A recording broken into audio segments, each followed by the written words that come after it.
இஸ்திக்ஃபாஃபு ஃபிஸ்ஸலா, குடும்பத்திலே வாழ்வில் தரித்திரமும் வறுமையும் கிடைப்பது பரக்கத்து இல்லாமல் போறதுக்கு காரணங்களில் ஒன்று தொழுகையை ரொம்ப லேசா வச்சுக்கிறது. தொழுகைக்கு ஒரு முக்கியத்துவம் கொடுக்கறது இல்லை.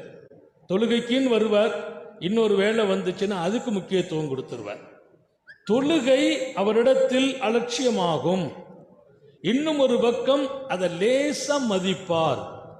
தொழுகையை பெருசா மதிக்கும்.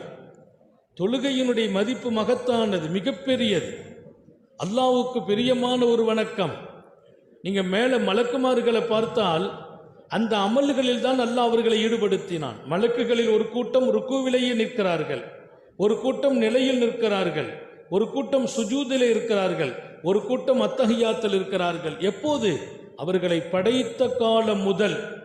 தக்பீர் கட்டி ஒரு கூட்டம் நிற்கிது, அப்படியே நிற்க வச்சிருக்கான் அல்லாஹ். நமக்கு ஒரு 5 நிமிஷத்துக்கு மேல நிற்க முடியாது, 10 நிமிஷத்துக்கு மேல நிற்க முடியாது. பல்லாயிரம் வருடங்கள் நிற்கிறார்கள். சில பேர் ருக்குவிலேயே இருக்கிறாங்க, சில பேரை சுஜூதிலேயே வைத்தான் அல்லாஹ். ஏன்? இந்த அமல் அவனுக்கு பிரியம். எல்லா நபிமார்களுக்கும் கொடுத்த வணக்கம் தொழுகை. தொழுகையை மட்டும் லேசா எடை போட்டால் அல்லாஹ்வுக்கு பிடிக்காது.